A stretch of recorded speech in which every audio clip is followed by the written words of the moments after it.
एक जंगल में बांस का पेड़ और एक जामुन का पेड़ पास पास थे।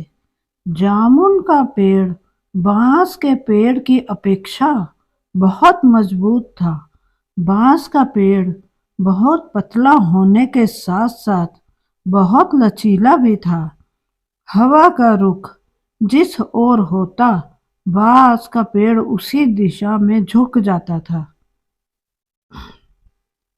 एक बार जामुन के पेड़ ने बांस के पेड़ का उपहास करते हुए कहा, तुम तो हवा की आज्ञा का हमेशा ही पालन करते हो। हवा की गति और दिशा के अनुसार ही हमेशा हिलते डुलते हो।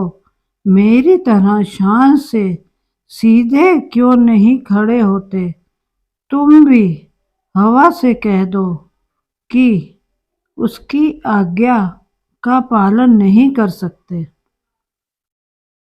तुम अपनी शक्ति का परिचय हवा को दो।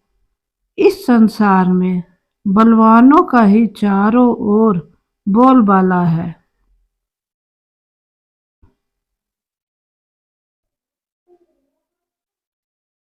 बांस के पेड़ को जामुन के पेड़ की बातें अच्छी नहीं लगी, लेकिन बांस का पेड़ कुछ भी नहीं बोला और चुपचाप खड़ा रहा।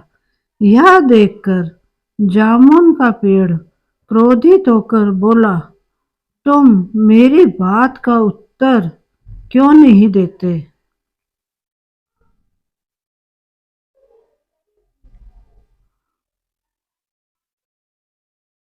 बांस के पेड़ ने कहा, तुम मेरी अपेक्षा मजबूत हो, मैं बहुत कमजोर हूँ, लेकिन मैं तुम्हें एक सलाह देता हूँ कि तेज हवा तुम्हारे लिए भी नुकसानदेह सिद्ध हो सकती है। यदि हवा की गति तेज हो तो हमें उसका सम्मान करना चाहिए, वरना कभी कभी पछताना पड़ सकता है।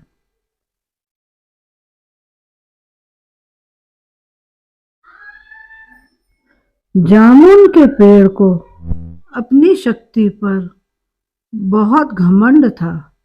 वह बांस के पेड़ से क्रोधित होकर बोला, तेज हवा भी मेरा कुछ नहीं बिगाड़ सकती। मेरी इस बात को हमेशा याद रखना।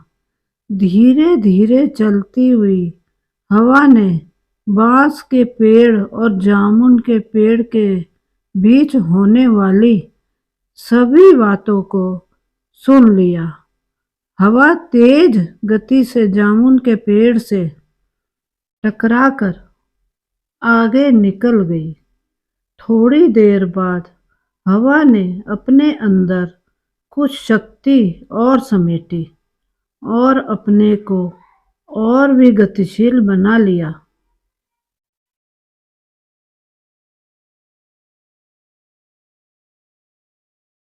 अब हवा एक तूफान के रूप में परिवर्तित हो गई। उस तेज हवा के टकराने से बांस का पेड़ लगभग पूरा झुक गया।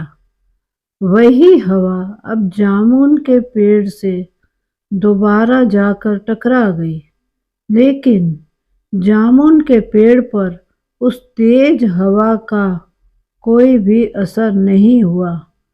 वह उसी प्रकार पूर्वतः खड़ा रहा।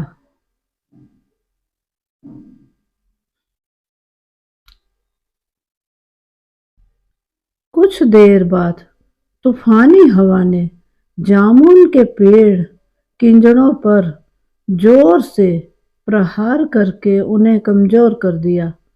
तूफानी हवाओं को जामुन के पेड़ की शाखाओं ने रोकने की भरपूर कोशिश की, लेकिन तेज हवाओं ने जामुन के पेड़ की शाखाओं को पीछे धकेल दिया। तेज हवाओं के कारण जामुन के पेड़ का संतुलन खो गया। और जड़ों ने कमजोर होकर अपना स्थान छोड़ दिया। कुछ ही देर में वह जामुन का पेड़ जमीन पर गिर पड़ा।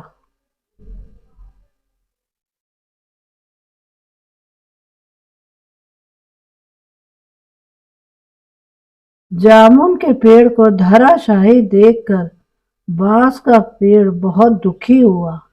बांस का पेड़ सोचने लगा, यदि जामुन के पेड़ ने मेरी बात मानकर हवा का सम्मान किया होता तो आज उसका अंत नहीं होता।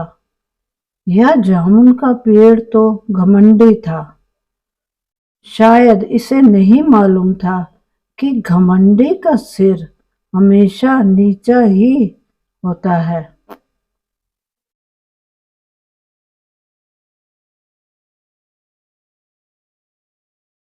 शिक्षा। इस कहानी से हमें यह शिक्षा मिलती है कि घमंड ही मनुष्य का सबसे बड़ा शत्रु है। घमंडी व्यक्ति का सर्वनाश हो जाता है। इसलिए मनुष्य को कभी घमंड नहीं करना चाहिए।